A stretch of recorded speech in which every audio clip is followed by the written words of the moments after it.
Today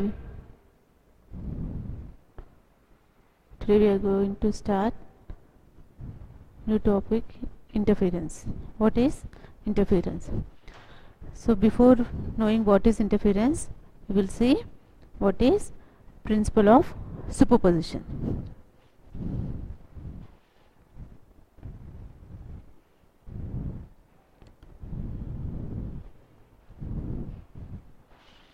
So what is principle of superposition? You might have studied in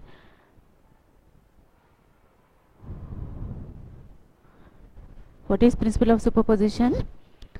It is nothing but, suppose there are two waves traveling in the medium. So the disturbance created by the first wave, if there are two waves y1, y2 are traveling in the medium, y1, y2 traveling in the medium. Okay, so the disturbance, this is the first wave, it is traveling, this is the second wave, they're traveling. So the disturbance created by the first wave is given by y1, the disturbance created by the second wave is given by y2. So the superposition is nothing but the combined disturbance created by the sum of y1 plus y2 is nothing but y. It will give you the total effect. That is called as a principle of superposition. Okay, it states that the resultant displacement of the particle acting upon, it can be two waves or more than two waves acting simultaneously on the medium. So that is called as a principle of superposition.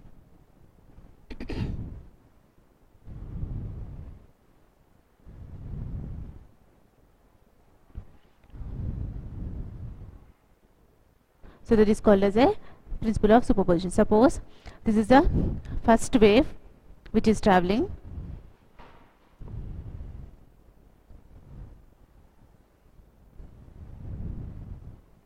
So this is the first wave which is traveling. This is the second wave which is traveling. So what is happening here? What is superposition? It is nothing but this is the first wave, this is second wave. So the resultant of this wave is given by this one when both are in phase. So superposition can be, the waves can be in phase, or in this is the condition, the second condition, that when there are in out of phase, amplitude is becoming 0.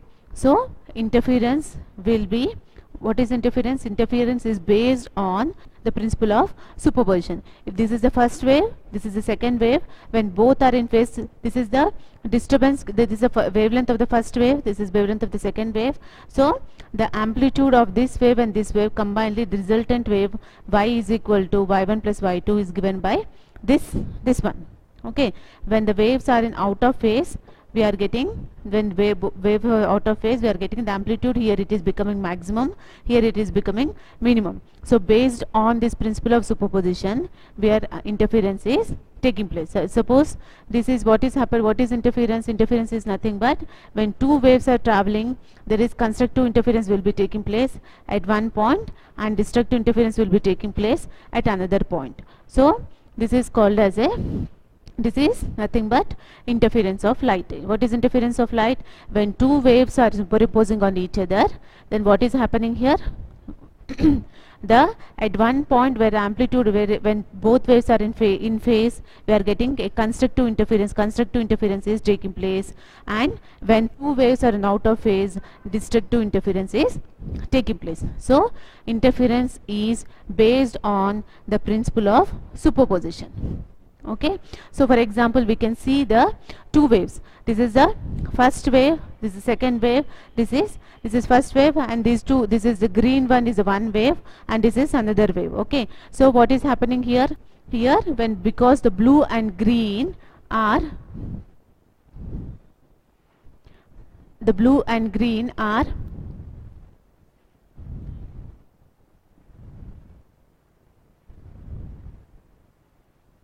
so here we are having the blue one, here we are having the blue and green. These two are waves are going on. So here the second figure we can see, this is how constructive interference taking place. The resultant is given by the green wave. So this is nothing but how interference is taking place.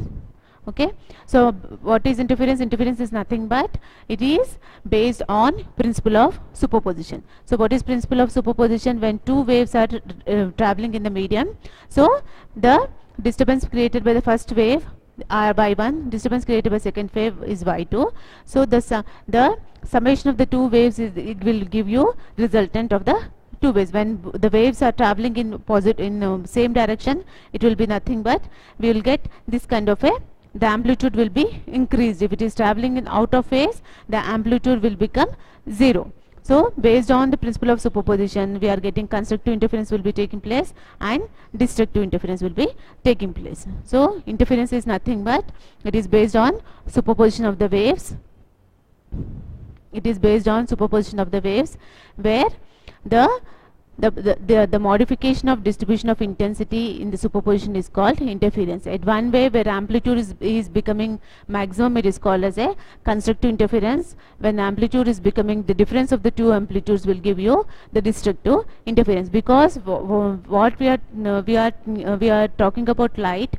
Constructive interference, we will get a bright light will be there. At destructive interference, we will be getting a dark light, or light will be of less intensity. So we will see the next topics. What is Young's, the interference can be, the Young's experiment will show us how interference will be taking place. Okay, so this is a Young's double slit experiment. Okay, this is a Young's double slit experiment. This is a source. This is a cardboard. We are making a pinhole. This is second cardboard. We are making a two pinholes. So whatever the light waves are there, they're traveling from single slit. They're again distributed into S1, S2. They are distributed like this, and we are placing a screen here. So whatever the interference pattern is there, that is displayed on this one. So what is happening here? For interference to take place, the light is, we are getting the source. The source is this one. It is coming from single slit. It is divided into two parts. It is coming from S1, S2.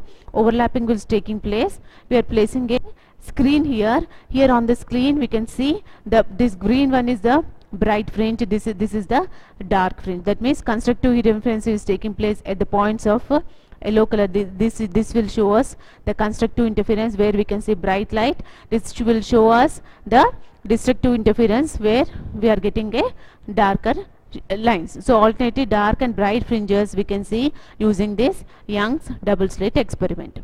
Okay, what is Young's double slit experiment is nothing but what we can see the light from a single source is split into two sources. From same source the light is coming.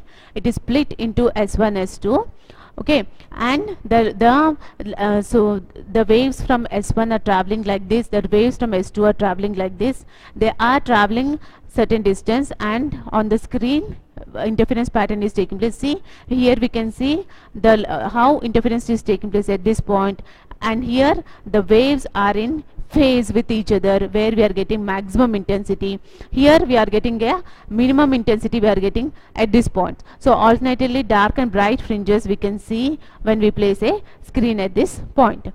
So this is nothing but about Young's double slit experiment, which shows how interference pattern is taking place, and how we can see the interference pattern, on a screen. This is nothing but Young's double slit experiment.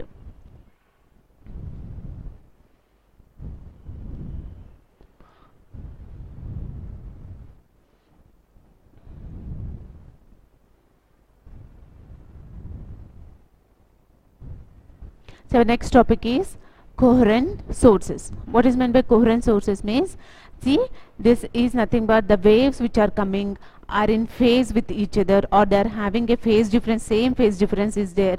Those kind of lights are called as a coherent light. And what here the light waves are not in phase with each other. This is called as a incoherent light waves. This is called as a coherent light waves. So for interference pattern to take place, we require the source must be coherent, and that means they must be in phase. There must be a constant phase difference must be maintained between the two light rays S1 and S2. Then only interference pattern can take place. So takes place. So this is called as a coherent light waves. These are called as a incoherent light waves.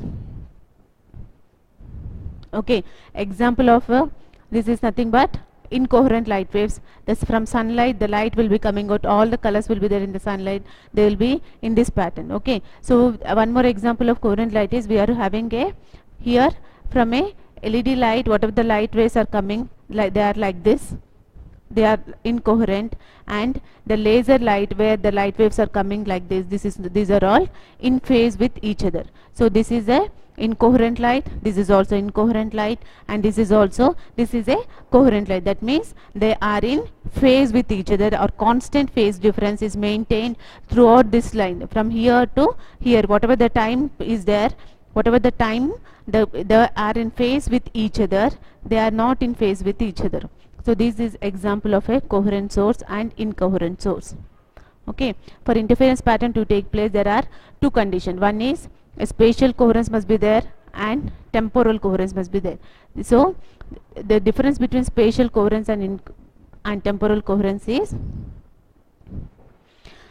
this is example of,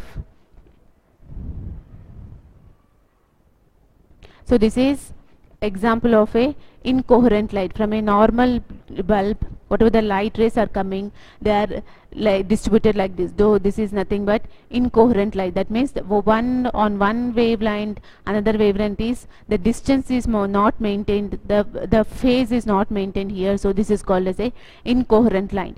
So here this is called, for interference pattern to take place, we require a spatial coherence as well as a temporal coherence. What is spatial coherence means? See, this is called as a spatial coherence. That means the distribution of light is taking place evenly, the space is taking place evenly, so this is called as a spatial coherent. This is nothing but a an example of a spatial coherence. So for interference to take place, we require the source must be coherent. So one more condition is, what is happening here, the phase condition of two sources, it must be spatial coherence must be there, temporal coherence must be there. So we'll see that what is meant by spatial coherence means, see if we see Young's double slit experiment, if we go to Young's double slit experiment, if we go for Young's double slit experiment, so what is happening here, the distance must be, and S1 S2 must be fixed, if the pinhole must be very small. So if the pinhole is large and distance maintained is not properly, so whatever the diffraction, whatever the interference pattern which we are getting, alternate dark and bright fringes, so this contrast we will not be getting. So that is called as a spatial coherence.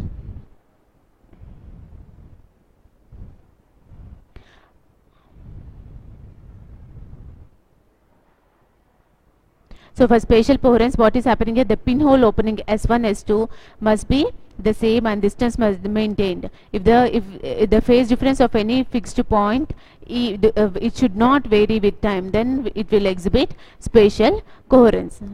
And what is temporal coherence means, what is the distance from S1 to the distance from the source to the screen must be fixed. If the suppose in between, if we are having any obstacle also, it will affect the diffraction pattern, it will affect the interference pattern. So this is nothing but a temporal coherence and the spatial coherence. So for these are the two basic condition or two necessities for interference pattern to take place. We must be having a spatial coherence as well as a temporal coherence. And next we will see the condition for interference. For condition for interference, there are three conditions. To a condition for sustained,